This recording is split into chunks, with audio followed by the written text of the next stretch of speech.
ذَلِكَ أَزْكَىٰ لَهُمْ إِنَّ اللَّهَ خَبِيرٌ بِمَا يَصْنَعُونَ۔ صدق اللہ مولانا العظیم۔ درود پاک پڑھیے۔ الصلاۃ والسلام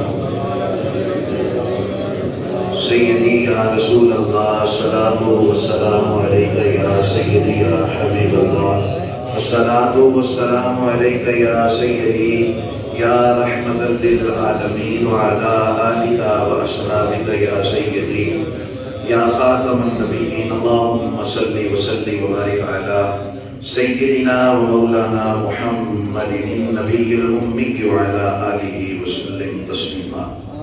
حمد و ثنا کے بعد ماہ رمضان کا آج 19واں روزہ ہے، اور ہماری آج کی تربیتی نشست کا جو موضوع ہے وہ ہے شرم و حیا اور ہمارا معاشرہ۔ سورہ نور کی ایک آیت میں نے پڑھی ہے خطبہ میں، آیت نمبر 30 ہے، پارہ نمبر 18 ہے۔ اللہ کی فرماتا ہے قُلْ لِلْمُؤْمِنِينَ يَغُضُّوا مِنْ أَبْصَارِهِمْ وَيَحْفَظُوا فُرُوجَهُمْ۔ اے محبوب صلی اللہ علیہ وسلم، آپ ایمان والوں سے فرما دیں کہ وہ اپنی نظروں کو نیچا رکھا کریں۔ یغضوا من ابصارہم، اپنی نظروں کو جھکا کے رکھیں۔ ویحفظوا فروجہم، اور اپنی شرمگاہوں کی حفاظت کریں۔ ذالک ازکی لہم، یہ ان کے لیے بڑا ہی ستھرا ہے، پاکیزہ ہے۔ اور ان اللہ خبیر بما یصنعون، اللہ کو خبر ہے جو کچھ یہ کر رہی ہیں۔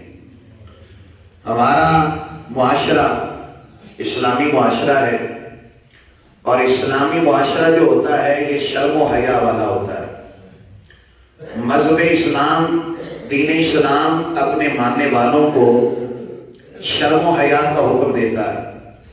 دین اسلام نظروں کی حیا سے لے کر شرمگاہ کی حیا تک، اور زبان کی حیا سے لے کر ذہن کی حیا تک، پاکیزگی تک، ان تمام چیزوں کا حکم دیتا ہے۔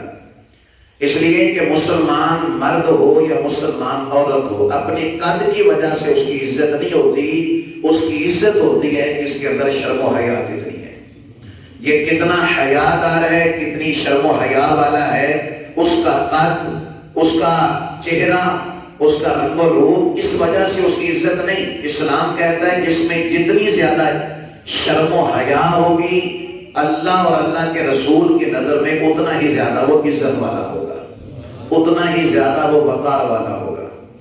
آج ہمارے معاشرے کو نا گھن لگ گئی ہے، یہ جس طرح گندم کو لگ جاتی ہے، ہر طرف بے حیائی، ہر طرف عریانی، ہر طرف فحاشی کے اڈے آباد، ہر طرف تباہی کے مناظر، اور ہر طرف آپ کوئی بھی چیز خریدنے کے لیے جائیں تو اس پر آپ کو عورت کی تصویر نظر آئے گی۔ یعنی جدھر دیکھیں ادھر بے حیائی کا سیلاب جو ہے وہ امٹتا ہوا نظر آتا ہے۔ آج ہم اپنی بزرگوں کو یہ بات نہیں سمجھا پائے کہ سفید داڑھی کے ساتھ نماز پڑھنے کے باوجود اپنی زبان کو گالی سے بھی بچانا ہے۔ آج ہم یہ سمجھا نہیں پائے اپنے بزرگوں کو، اور ہم اپنے بچوں کو یہ بات نہیں سمجھا پائے کہ بیٹے بات جب کرنی ہے تو گالی کے بغیر بھی ہو سکتی ہے۔ ہم اپنے آپ کو یہ بات نہیں سمجھا پائے کہ بیٹے سے بغیر گالی کے بھی بات ہو سکتی ہے۔ ہمارے معاشرے دیکھیں وقتی طور پہ لذت ہوتی ہے بری بات کی، بری بات کی جائے وقتی طور پہ اس کی لذت ہوتی ہے، لیکن یاد رکھیے نبی کریم علیہ السلام کی بڑی خوبصورت حدیث، فرمایا اللہ نے جنت کو شہوات کے ساتھ گھیر رکھا ہے۔ ہر وہ چیز جو آپ کی، فرمایا اللہ تعالیٰ نے جہنم کو شہوات کے ساتھ گھیر رکھا ہے۔ ہر وہ چیز جو ہمارا نفس ہم سے چاہتا ہے نا، جس سے وہ خوش ہوتا ہے، اس سے فرمایا یہی چیزیں ہوں گی جو نفس ہم سے مطالبہ کرتا ہے، یہی چیزیں جہنم میں لے کے جائیں گی۔ اور فرمایا جنت کو اللہ نے مشقات میں رکھ دیا ہے، جتنی تکلیف والی چیز کرو گے اتنا جنت کے قریب ہو جاؤ گے۔ نماز کے لیے آنا مسجد میں بستر چھوڑ کے آنا، وضو کرنا، پھر یہاں پہ پہنچنا، تراویح میں کھڑے ہونا، روزہ رکھنا، سارا دن بھوکا پیاسا رہنا، حج کے لیے جانا اور وہاں پہ جا کے مشقت کے ساتھ گرمی کے اندر، شدید دھوپ کے اندر سارے حج کے ارکان ادا کرنا کام مشکل ہے۔ فرمایا مشکل ہے لیکن جنت میں یہی کام لے کے جائیں گے۔ جنت کو اللہ نے بالمکارہا، فرمایا تکلیفوں کے ساتھ، مشقتوں کے ساتھ، یعنی ایسا نہیں ہے کہ وچ قبر دے آقا آکھن گے نو چھڑ دے ہوئے تے میرا ہے، یہ صرف شیر کی حد تک تو ٹھیک ہے، لیکن میرے بھائی اتنی جنت آسان ہوتی تو کبھی امام حسین کو میدان کربلا میں نہ جانا پڑتا۔ جنت کو جتنا ہم نے آسان سمجھ لیا ایسا نہیں ہے۔ کریم آقا کیا فرما رہے ہیں؟ جنت کو اللہ نے تکلیفوں کے سائے میں گھیر رکھا ہے، جو جتنی تکلیف گزار کر آئے گا اتنا جنت کے قریب ہو جائے گا۔ تو اس لیے میرے بھائیوں، نفس کو خواہش تو ہوتی ہے، وقتی طور پہ لذت ملتی ہے جب بری بات زبان سے نکالی جائے۔ پہلے کیا ہوتا تھا؟ پہلے ہم ہر سال کئی 100 انجینئر پیدا کر رہے تھے اس ملک سے، ہر سال کئی ہزار حافظ اور عالم پیدا ہو رہے تھے، ہر سال اس ملک سے کتنے ہی ایسے لوگ نکل رہے تھے جو ڈاکٹر بن رہے تھے، جو پروفیسر بن رہے تھے، جو لیکچرار بن رہے تھے۔ اب کیا ہو رہا ہے؟ اب ہر سال کئی مجنوں پیدا ہو رہے ہیں، اب ہر سال کئی عاشق ہم پیدا کر رہے ہیں، کئی مجنوں، کئی ہیر کی، کئی رانجے ہم پیدا کر رہے ہیں، اس لیے کہ جس کو دیکھو وہ شاعر بنا ہوا ہے، جس کو دیکھو وہ عاشق بنا ہوا ہے، جس کو دیکھو اس نے تباہی اور بے حیائی کا سامان جو ہے وہ اکٹھا کیا ہوا ہے۔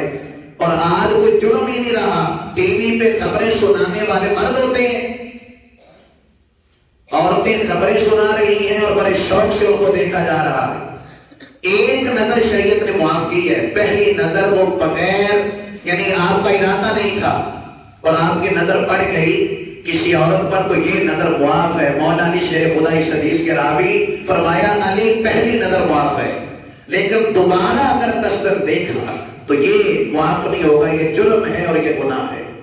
پہلی نظر بغیر ارادے کے پڑ گئی، اب جس نے دیکھا بھی ارادے کے ساتھ اور پھر دیکھا تو پھر غلاظت بھری نظروں سے دیکھا تو فرمایا اس نے اپنی نظروں کا زنا کیا ہے۔ یہ رسول اللہ کی حدیث ہے۔ فرمایا جس نے کسی عورت کو غلط نظر سے دیکھا تو اس نے اپنی آنکھوں کا زنا کیا، جس نے پھر غلط اس سے بات کی تو زبان کا زنا کیا، غلط اس کے بارے میں سوچا تو دماغ کا اس نے زنا کیا۔ ثعلبہ بن عبد الرحمن، یہ حدیث آپ نے یاد رکھنی ہے، ساری زندگی اس کو ذہن پہ اتار کے رکھنا ہے۔ ثعلبہ بن عبد الرحمن حضور کے صحابی ہیں، نبی کریم علیہ السلام نے نہ کسی کام سے ان کو بھیجا، کسی کام سے ان کو بھیجا، وہ گئے تو ایک گلی سے گزر رہے تھے تو ایک گھر کا دروازہ کھلا تھا، ایک عورت بیٹھی تھی تو اس پہ نظر پڑ گئی، نظر بھی اچانک پڑی ہے، دوبارہ کسی وجہ سے دوبارہ اس کی طرف دیکھ لیا۔ اب جس کام نبی کریم علیہ السلام نے بھیجا تھا وہ کام بھول گئے، پہاڑوں کی طرف نکل گئے، جنگلوں میں نکل گئے۔ یا اللہ مجھے معاف کر دے، اللہ مجھ سے غلطی ہوگی ہے، مجھے معاف کر دے، اللہ مجھے معاف فرما دے، میرے بارے میں کوئی قرآن کی آیت نہ نازل کر دینا، اللہ مجھ سے غلطی ہو گئی، میرے لیے کوئی جہنم کا حکم نہ نازل کر دینا، اللہ مجھے معاف فرما دے۔ راتی ساری کر کر زاری، نیند اکھاں دی دھوندے، فجری کوئی بلے ہار صدامن تے سب تو نیوے ہوندے، یا اللہ مجھے معاف فرما دے۔ جرم کیا ہے؟ اچانک نظر پڑی اور پھر دوبارہ کسی وجہ سے نظر اس عورت پہ پڑ گئی۔ ہمارے ہاں یہ جرم ہے، ہمارے یہاں اس کو گناہ سمجھا جاتا ہے، جو اس صحابی کی کیفیت بنی اچانک نظر پڑنے کی وجہ سے۔ ایک دن، 2 دن، 40 دن گزر گئے پہاڑوں میں، جنگلوں میں اللہ سے معافی مانگتے ہوئے۔ 40 دن گزر گئے تو اللہ نے جبرائیل کو بھیجا مصطفیٰ کی خدمت میں، جبرائیل جا کر پیغام دے دو مصطفیٰ کریم علیہ السلام کو اس ثعلبہ بن عبد الرحمن کے بارے میں۔ جبرائیل آتے ہیں، یا رسول اللہ آپ کا ایک غلام ہے، 40 دن ہو گئے جنگلوں میں پھر رہا ہے، اس کو بلا کے پیغام دیجیے اللہ نے اس کو معاف فرما دیا ہے۔ آپ اس کو بلائیے اور پیغام دیجیے کہ اللہ نے اس کی توبہ کو قبول فرما لیا ہے۔ نبی کریم علیہ السلام نے حضرت سلمان فارسی کو بھیجا، حضرت مقداد کو بھیجا، حضرت مولا علی شیر خدا رضی اللہ تعالیٰ عنہ، ان کو بھیجا کہ بلا کے لاؤ. جب یہ گئے دور سے آتا ہوا، جب سالبہ بن عبد الرحمن نے 3 صحابیوں کو دیکھا، قریب آئے اور کہنے لگے علی، اور میرے بارے میں کوئی قرآن کی آیت تو نہیں نازل ہوگی کہ میں نے گناہ کیا ہے؟ میرے بارے میں کوئی معاذ اللہ جہنم کا حکم تو نہیں نازل ہو گیا؟ حضرت علی شیر خدا فرمانے لگے کہ سالبہ مجھے تو علم نہیں ہے تو اس سے کون سا گناہ ہوا ہے، پر آجا تجھے رسول اللہ بلا رہے ہیں، آ جاؤ تمہیں مدینے والے مصطفیٰ بلا رہے ہیں. کہتے ہیں علی مجھ سے گناہ ہوا ہے، میں رسول اللہ کا سامنا نہیں کر سکتا، میں رسول اللہ کے سامنے نہیں آ سکتا، ان سے نظریں نہیں ملا سکتا. مجھے اس وقت حضور کی بارگاہ میں لے کے جانا جب حضور نماز پڑھا رہے ہوں. مغرب کا وقت ہے، نبی کریم علیہ السلام جماعت کرا رہے ہیں. سالبہ بن عبد الرحمن پیچھے آ کے نماز کے لیے حضور کی ابتدا میں نماز شروع کرتے ہیں. قرآن مصطفیٰ پڑھ رہے ہیں. ظاہر مغرب کی نماز میں اونچا قرآن پڑھا جاتا ہے. قرآن جب حضور کی زبان سے سنا، سالبہ بن عبد الرحمن بے ہوش ہو جاتے ہیں، گر پڑتے ہیں. لوگ اٹھا کے گھر لے جاتے ہیں. نبی کریم علیہ السلام کو پتا چلا آپ تیمارداری کے لیے گئے، ان کو ہوش آ چکا ہے، اور جانتے ہی وہ کہنے لگے یا رسول اللہ مجھ سے گناہ ہو گیا، مجھ سے غلطی ہو گئی، میرا ارادہ نہیں تھا. نبی کریم علیہ السلام نے فرمایا سالبہ خوش ہو جائے، اس لیے کہ اللہ بھی تجھ سے راضی ہو گیا، مدینے والا بھی تجھ سے راضی ہو گیا. کون سا گناہ کیا تھا جس کو آج ہم جرم ہی نہیں سمجھتے؟ بغیر یعنی اس انداز کے ساتھ، جس کے گھر میں ایک بیٹی ہے اس کی جرت کیسے ہوتی ہے کسی اور عورت کی طرف دیکھنے کی؟ جس کے اپنے گھر میں 2 بہنیں موجود ہوں تو وہ یہ جرت کیسے کر لیتا ہے کسی اور کی عزت کو دیکھنے کی؟ ایک صحابی، ایک نوجوان ہے، حضور کی خدمت میں حاضر ہوتا ہے اور عرض کرتا ہے یا رسول اللہ یہ صحیح بخاری کی حدیث ہے، مجھے زنا کی اجازت نہیں. معاذ اللہ. صحابہ کے اندر ایسا تلوار کرنے، اتنا بے حیا انسان نبی کریم علیہ السلام سے آ کر گناہ کی اجازت مانگ رہا ہے.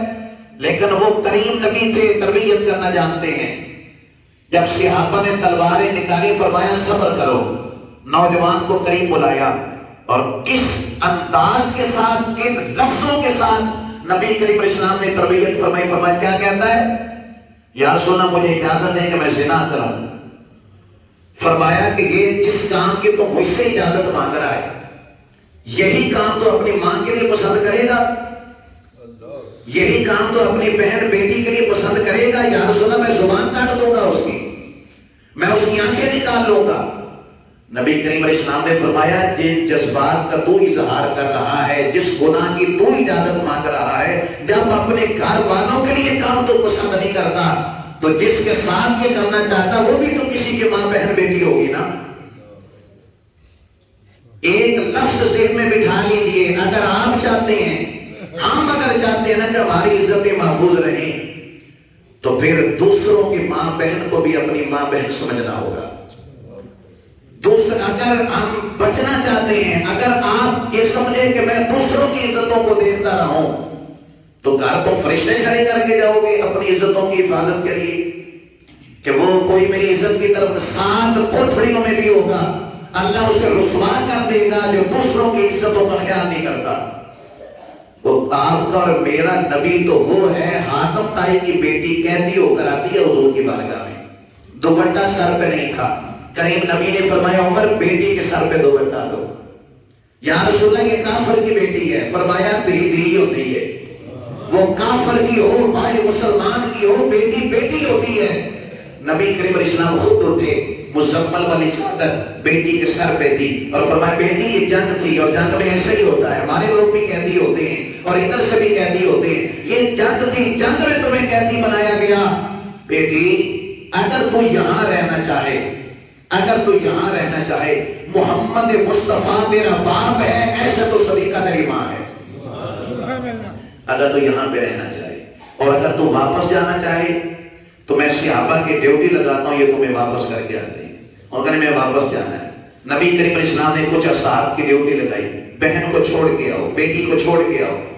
دن رات سفر کر کے جب یہ بیٹی حاتم طائی کی بیٹی جب گھر پہنچتی ہے، دروازے پہ دستک دی، عدی بن حاتم جو بعد میں کلمہ پڑھ گئے، دروازہ کھولتا ہے، بھائی دروازہ کھولتا ہے، بہن کو غیر محرموں کے ساتھ دیکھتا ہے، تو عزت اور غیرت والا خون سارا آنکھوں میں آ جاتا ہے۔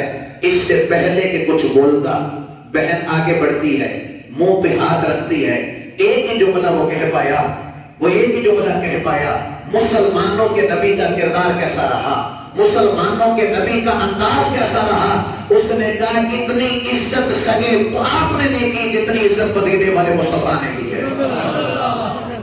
اتنی عزت کی حفاظت سگا باپ نہ کر سکتا جتنی عزت کی حفاظت فاطمہ کے بابا نے کی ہے۔ اس نے کہا یہ جو اس کے غلام تمہیں چھوڑنے آئے ان کا کردار کیسا تھا، سنیے جو غلام مصطفیٰ ہوتا ہے اس کا کردار کیا ہوتا ہے۔ جنہوں نے قرآن پڑھا، پڑھ کے اس پہ عمل کیا۔ قرآن یہ کہتا ہے کہ اپنی نظروں کو جھکا کے رکھنا ہے، اپنی شرمگاہوں کی حفاظت کرنی ہے۔ اس نے کہا ان کا کردار کیسا دیکھا جو تجھے چھوڑنے آئے۔ اس نے کہا نہ میں نے ان کا چہرہ دیکھا نہ انہوں نے میرا چہرہ دیکھا، بس جہاں نماز کا وقت ہوتا تھا یہ نماز پڑھتے تھے، میں ان کو دیکھتی تھی نماز پڑھتے ہوئے۔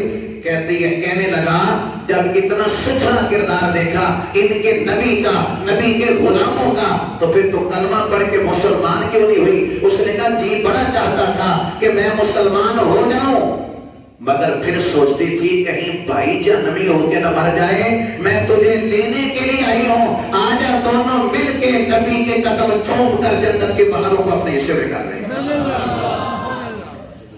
جس نبی کا یہ کردار ہو، جس نبی کے غلاموں کا یہ کردار ہو، اور پھر وہ یہ کہے کہ میری عزت محفوظ رہے اور باقی میں لوگوں کی عزتیں دیکھتا رہوں۔ مولا رومی نے بڑی خوبصورت بات لکھی، کہتے ہیں ایک سنار تھا، بڑا خدا ترس تھا، 5 سال کا ایک یتیم بچہ لے کے اس نے پالا، بڑی محبت سے پالا، بچہ بھی بڑا با وفا ہوا، بڑا ہو گیا، بچہ جوان ہو گیا۔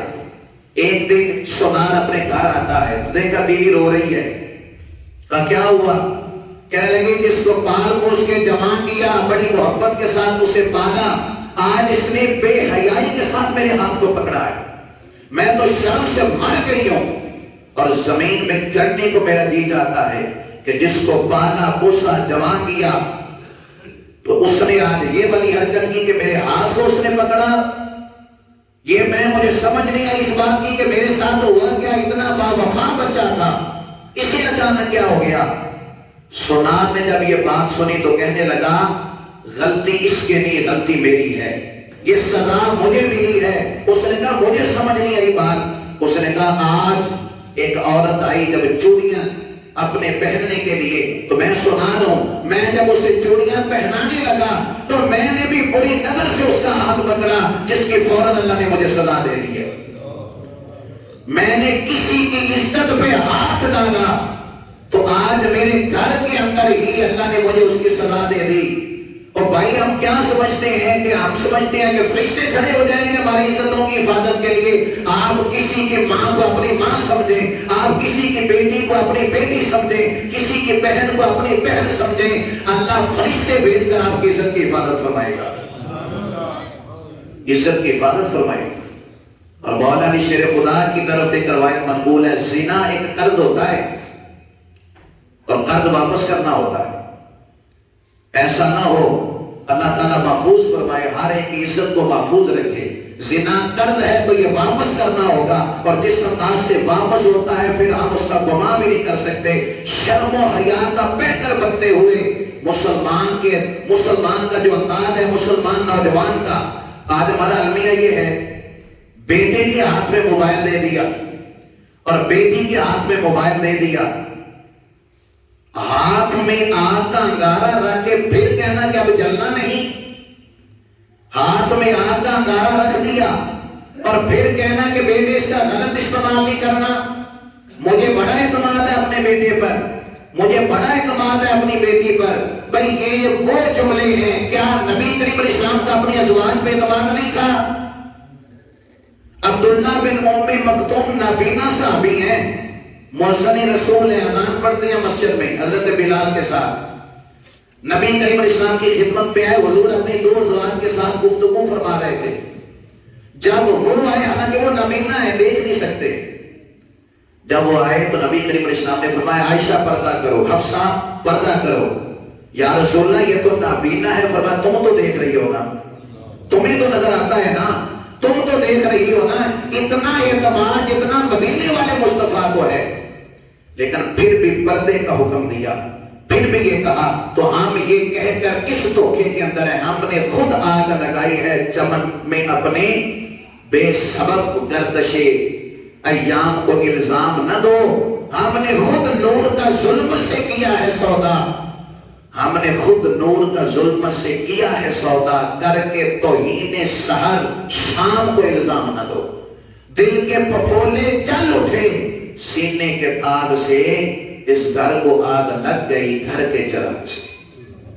تو میرے بھائیوں, جہاں ہم یہ دیکھتے ہیں نا کہ بچہ نے ہوم ورک کیا یا نہیں کیا, اس کی کاپیاں آپ چیک کرتے ہیں, آپ اس کی کتابیں چیک کرتے ہیں, کوئی اسکول سے نیا آرڈر تو نہیں آیا, آپ سارا کچھ چیک کرتے ہیں. وہاں ہمیں یہ بھی چیک کرنے کی ضرورت ہے. کیا آپ یہ دیکھیں کہ اس نے جو موبائل رکھا ہوا ہے, موبائل کے اندر ہے کیا اس کے؟ بے حیائی کا سیلاب نہ آئے تو اور کیا ہو, جب ہمیں یہ علم نہ ہو کہ وہ اٹھتا بیٹھتا کس کے ساتھ ہے, اس کی یاری دوستی کس کے ساتھ ہے, اس کا انداز کیا ہے. اعتماد کی اگر آپ بات کریں, نبی کریم علیہ السلام نے ایک موقع پہ بڑی خوبصورت بات ارشاد فرمائی. فرمایا جہاں مرد عورت اکیلے ہوں تیسرا شیطان ہوتا ہے وہاں. صحابی نے پوچھا یا رسول اللہ مرد بھی نیک ہو عورت بھی نیک ہو, تو پھر بھی یہی حکم ہے کہ اکیلے ایک کمرے میں اگر کسی مجبوری کی وجہ سے بھی رہنا ہو نہیں رہ سکتے, نہیں رہ سکتے. کریم آقا نے فرمایا زکریا کا بیٹا یحییٰ ہو, عیسیٰ کی ماں مریم ہو, نبی کا بیٹا ہے, نبی کا بیٹا خود بھی نبی, اور حضرت عیسیٰ کی والدہ ساری زندگی مسجد میں رہی بیت المقدس میں. فرمایا زکریا کا بیٹا یحییٰ ہو, عیسیٰ کی ماں مریم ہو, پھر بھی اکیلے رہنے کی اجازت نہیں دوں گا, پھر بھی اکیلے رہنے کی اجازت نہیں دے سکتا. تو بھائی جب ان کی یہ بات ہے تو پھر عام آدمی کس زمرے میں آیا, عام آدمی پھر کہاں گیا, عام آدمی کی پھر کیا حیثیت ہے جب ان کو یہ حکم دیا جا رہا ہے, یعنی امت کو بتا دیا کہ یہ کہنا مجھے بڑا اعتماد ہے, یہ اپنے ساتھ سب سے بڑا دھوکہ ہے جو ہم کر رہے ہیں, اپنے ساتھ سب سے بڑی زیادتی ہے جو ہم کر رہے ہیں, اپنے ساتھ سب سے بڑا نقصان ہے جو ہم کر رہے ہیں. اور آج آپ اخبارات اٹھا کے دیکھ لیں, جب ہم نے دین سے دوری اختیار کی, بے حیائی کو پروموٹ کیا, ہر سال لاکھوں لوگ ہیں, لاکھوں نوجوان ہیں, بچے بچیاں, پنجاب سے صرف بات کر رہا ہوں, جو بھاگ کے شادی کر رہے ہیں, جو کورٹ میرج کر رہے ہیں, جنہوں نے ماں باپ کی محبتیں, ماں باپ کا پیار, ماں باپ کا وہ بچپن کا سارا کردار جنہوں نے فراموش کر کے اپنے خود فیصلے کرنے کا جنہوں نے فیصلہ کیا. پھر کبھی آپ دیکھتے نہیں, کبھی کسی کی لاش سڑک کے کنارے سے ملتی ہے, کبھی فٹ پاتھ پہ پڑی ہوتی ہے, کسی ندی میں ان کی لاشیں بہ رہی ہوتی ہیں, جنہوں نے خود فیصلے کیے.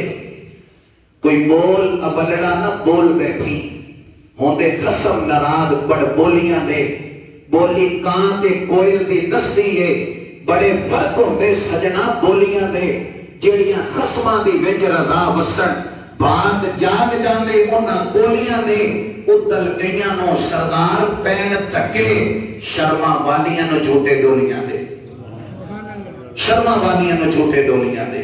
میرے بھائیوں, ہم نے خود غور کرنا اس بات پہ, ہم نے خود توجہ کرنی ہے, اور ہم نے خود اس چمن کا, اس گلستان کا پہرا دینا ہے. اور آخری بات سماعت فرما لیں, ایک دل کے اندر دو محبتیں نہیں پلتی. دل ایک ہے تو اس میں دو محبتیں, دو عشق نہیں پل سکتے. کسی عورت کا عشق بھی ہو اور دعویٰ ہو کہ میں عشق مصطفیٰ بھی رکھتا ہوں, آج کے مصطفیٰ بھی ہوں, دو محبتیں ایک دل میں نہیں پل سکتی.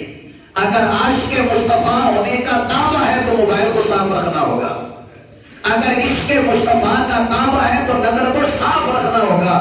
حضرت مرثد بن ابی مرثد حضور کے صحابی ہیں. زمانہ جاہلیت میں جب تک کلمہ نہیں پڑھا تھا, ایک عورت کے ساتھ ان کا تعلق تھا. بعد میں جب کلمہ پڑھ گئے, ایک دفعہ مکے آئے تو وہ عورت, اس نے دیکھا پیچھے پیچھے بھاگنے لگی. آپ دامن چھڑاتے, وہ پیچھے بھاگتے, تو میری اب بات نہیں سنتا, تو اب میری بات نہیں سنتا. کہنے لگے اب میری نگاہوں میں جچتا نہیں کوئی, کیسے میرے سرکار ہیں ایسا نہیں کوئی. فرمایا کہ اب ایسا نہیں ہو سکتا کہ تجھے بھی دل میں بسا کے رکھوں اور مدینے والے مصطفیٰ کی محبت کو بھی بسا کے رکھو. فرمایا اب ایسا نہیں ہو سکتا میرے بھائی، اگر عشق مصطفیٰ کا دعویٰ ہے تو پھر باقی ساری محبتوں کو ختم کرنا ہوگا، باقی ساری چاہتوں کو ختم کرنا ہوگا. جب اللہ رسول کی محبت آ جاتی ہے، اور آج بے حیائی کیسے ختم ہو سکتی ہے؟ اس کا ایک ہی طریقہ ہے، نوجوان دین کے قریب آ جائیں. جتنا دین کے قریب آئیں گے اتنی بے حیائی ختم ہوگی. اور نبی کریم علیہ السلام سے صحابی نے پوچھا، یا رسول اللہ نماز میں لذت نہیں آتی، نماز کے اندر پیار سکون نہیں ملتا، نماز کے اندر دل نہیں لگتا. کریم آقا نے فرمایا اپنی نظروں پر حیا کے پہرے لگا دو، اپنی نظروں کو جھکا لو، اپنی نظروں کو صاف کر لو، اللہ سجدوں کی لذت عطا فرما دے گا. آج غور کر لیں، اگر نماز میں لذت نہیں، نماز میں سکون نہیں، تو کہیں ایسا تو نہیں کہ ہماری نظریں گندی ہو چکی ہیں، ہم نے نظروں کے اندر غلاظت پڑ رہی ہے اور نظروں کو آوارہ ہم نے چھوڑ دیا ہے، جدھر چاہے مرضی دیکھے. نہیں بھائی، اگر نظروں پر حیا کے پہرے لگ جائیں، جہاں اللہ رسول نے منع کیا اسے ہم رک جائیں، تو نماز پڑھنے میں بھی آپ کو سکون ملے گا. پھر آپ کہو گے میں نماز ہی پڑھتا رہوں. یہ کبھی دیکھ لیجئے، کبھی دیکھ لیجئے، حدیث ہے میرے نبی کی، فرمایا ایک ایسی چیز جس سے اللہ نے منع کیا تھا، اگر کسی نے اپنی نظروں کو وہاں سے پھیر لیا، جھکا لیا، فرمایا اللہ ایسی مٹھاس، ایسا سکون اسے عطا فرماتا ہے جس کو اپنے دل کے اندر محسوس کرے گا.